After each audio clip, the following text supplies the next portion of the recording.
لیکن پیروز کا خیال ہے کہ یہ صرف ایک نئی دواساز صنعت کا آغاز ہے۔ Sales for the approved drugs. منظور شدہ ادویات کی فروخت $1 ارب سے زیادہ ہو سکتی ہے، جو اگلے 5 برسوں کے دوران یا 2030 کی دہائی کے اوائل تک بڑھ کر $10 ارب تک پہنچ سکتی ہے۔ جانز ہاپکنز یونیورسٹی کے اندازے کے مطابق 18 سال اور اس سے زیادہ عمر کے تقریباً 10% امریکی ڈپریشن میں مبتلا ہیں اور لاکھوں لوگوں کی مدد کرنے کا حقیقی امکان موجود ہے۔ ایرن رینن کی رپورٹ کے ساتھ یاسمین جمیل، وائس آف امریکہ۔ آج کے دور میں سچائی اہم ہے۔ دنیا میں کہیں بھی سچ کو جانیے صرف ایک کلک سے۔ VOA پلس پر معلومات اب آپ کی دسترس میں، سیاسی تبدیلیاں، حقیقی کہانیاں، حقیقی لوگ، صرف ایک کلک سے خود کو جوڑیے دنیا بھر کی آوازوں سے، کسی بھی وقت کسی بھی جگہ، صرف VOA پلس پر۔ اور اب بات کرتے ہیں تقریباً 100 سالوں سے امریکی لائف سٹائل کا حصہ رہنے والے سینما گھروں کی، جو کہ میڈیا میں آنے والی تبدیلیوں کی وجہ سے بند ہو رہے ہیں۔ امریکہ میں سینماز کی دوسری بڑی اور پرانی چین ریگل سینماز نے کل ملک بھر میں اپنے 39 سینما گھروں کو بند کر دیا۔ اس کی وجوہات کیا ہیں، جانتے ہیں نیلوفر مغل سے۔ اس میں کوئی شک نہیں کہ کووڈ نے لائف سٹائل کے ساتھ ساتھ زندگی سے جڑی ہر چیز کو متاثر کیا ہے۔ بڑی بڑی کمپنیوں میں ملازمین کی برطرفیاں ہوں یا انڈسٹریز اور بزنسز کا بند ہو جانا، یہ سب معمول کی خبر بن چکا ہے، لیکن اب سینما انڈسٹری بھی اس کی لپیٹ میں آ چکی ہے۔ واشنگٹن ڈی سی میں قائم یہ تھیٹر امریکہ بھر کی مختلف ریاستوں میں ریگل سینما کے نام سے پہچانے جانے والے ان 39 سینما گھروں میں سے ایک ہے، جو کہ عنقریب بند ہونے جا رہے ہیں۔ لیکن ایسا کیوں؟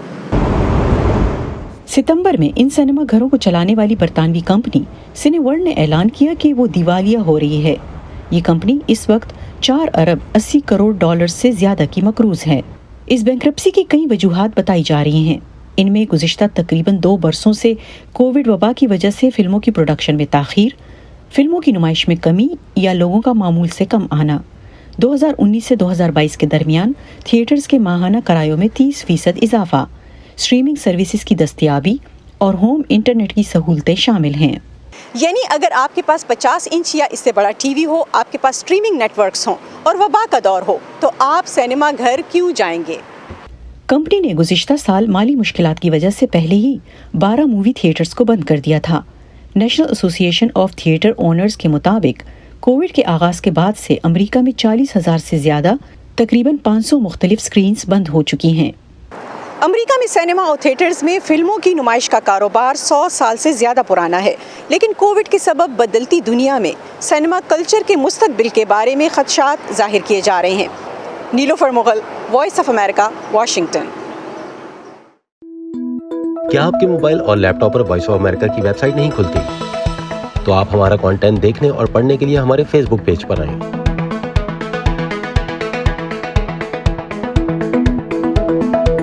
یا ہماری smart phone app download کریں، جو ایپل اور اینڈرائیڈ دونوں ڈیوائسز کے لیے دستیاب ہے۔ اور شو کے آخر میں بات کرتے ہیں امریکی کار ریسنگ کمپنی نیسکار کی، جو اپنی 75ویں سالگرہ منا رہی ہے اور ساتھ ہی ساتھ کار ریسنگ کے کھیل میں تنوع لانے کی کوشش کر رہی ہے، جس میں زیادہ قومیتوں کے لوگوں کو اس کھیل کا حصہ بنایا جا رہا ہے۔ وائس آف امریکہ نے لاس اینجلس میں ریسنگ سیزن سے پہلے ریس ٹریک کا دورہ کیا اور سیریز جیتنے والے پہلے میکسیکن ریسنگ ڈرائیور ڈینیل سوارز سے بات کی۔ میکسیکو کے شہر مونٹرے میں پلے بڑھے ڈینیل سوریز کو گاڑیوں کا بہت شوق تھا، لیکن بچپن میں اس نے کبھی خواب میں بھی نہیں سوچا تھا کہ وہ ایک پیشہ ور ریس کار ڈرائیور بن جائے گا۔ یہ بہت مشکل تھا، لیکن میں محسوس کرتا ہوں یہی چیز میرے سفر کو مزید پسندیدہ بناتی ہے کہ یہ آسان نہیں تھا اور میں ایک پیشہ ور کار ڈرائیور بننے کے لیے مشکلات سے لڑا۔ میرے والد کو میرے کیریئر کو سپورٹ کرنے کے لیے ایک موقع پر اپنا کاروبار بیچنا پڑا، اور جب میں 16 برس کا تھا تو میری ماں کے گھر کو گروی رکھنا پڑا۔ میکسیکو میں چوٹی کا ریسنگ ڈرائیور بننے کے بعد وہ 2011 میں امریکہ منتقل ہو گیا، جہاں اس نے نیسکار کے drive for diversity program میں شمولیت اختیار کی۔ اس پروگرام کا مقصد اقلیتی کمیونٹی کے افراد اور خواتین کو اس کھیل کی طرف راغب کرنا تھا۔ سن 2022 میں میکسیکو میں پیدا ہونے والا سوریز انتہائی ممتاز نیسکار کپ سیریز جیتنے والا پہلا ڈرائیور بن گیا۔